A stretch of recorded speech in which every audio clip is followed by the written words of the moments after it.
6:30ची 6:30ला प्राणायाम करायचा आहे. हो हो करतो तो. 6:30 त्याच्या अगोदर 6:30च्या उठावं लागतंय. हो सगळं प्रातर्विधिक म्हणजे आंघोळ सुद्धा व्हावं लागते. हो हो 6:30ला हो आंघोळ करून 6:30ला सकाळी हो पूर्वेकडं तोंड करून बसायचे. पूर्वेकडं तोंड करून बसायचे 6:30 वाजता. बरोबर. आसन मांडी घालायची आहे. आता घातली तशीच तशीच आहे. तेच बरोबर आहे. ही वरी पाय ही वरी पाय असं अवघडतच आहे. नाही अवघडतं असं साधं बसायचं, सरळ बसायचं, मांडी घालून बसायचं, मांडी घालून बसायचं. शीतासन पद्मासन नाही, मांडी घालून बसायचं नुसतं. आणि सकाळी 6:30ला दिवस कधी कधी उगवलेला नसतो, अनेक वेळा नसतो आणि पावसाळ्यात तर दिसतच नाही. हो दिसतच नाही. तरी परंतु याही काळात 6:30ला बरोबर 6:30 वाजले तिकडं पूर्वेकडं तोंड करून बसायचं आहे आणि ध्यान करायचं आहे.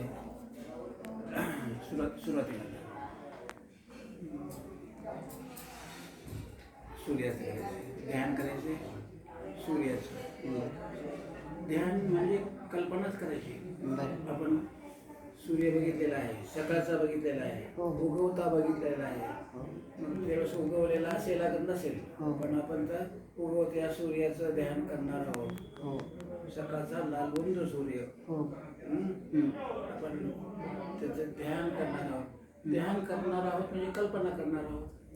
सूर्य उगवलेला आहे, लालबुंद आहे, अशी कल्पना करायची. आणि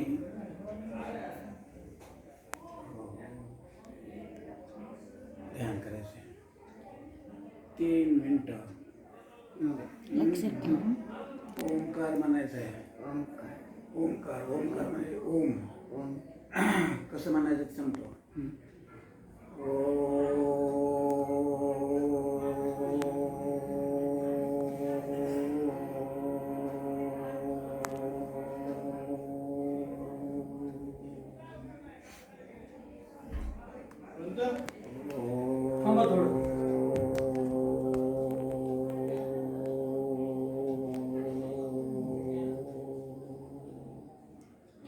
असं ओंकार करायचं,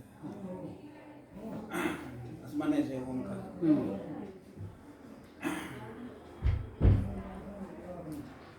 नंतर प्राणायाम आहे. नंतर प्राणायाम आहे. ओंकारानंतर प्राणायाम आहे. प्राणायामात श्वासाचा संबंध आहे. डाव्या बाजूनं श्वास घ्यायचा आहे, इकडून डाव्या बाजूनं आपल्या, आणि उजव्या बाजूनं सोडायचं.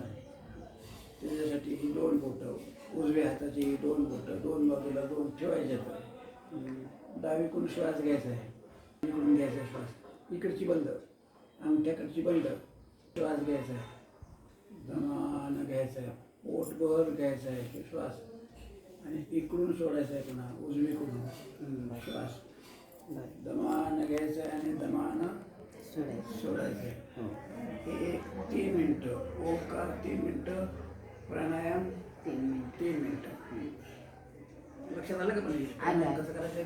हो आलं लक्षात. डाव्या बाजूने श्वास घ्यायचा आहे, उजव्या बाजूने सोडायचं आहे, दमानं सोडायचं. हे करताना ध्यान करायचं आहे.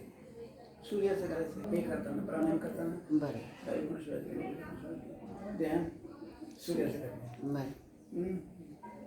ध्यान करताना सूर्याचे उगवत्या सूर्याचे. शरीरात सगळ्या चैतन्य भरतं आणि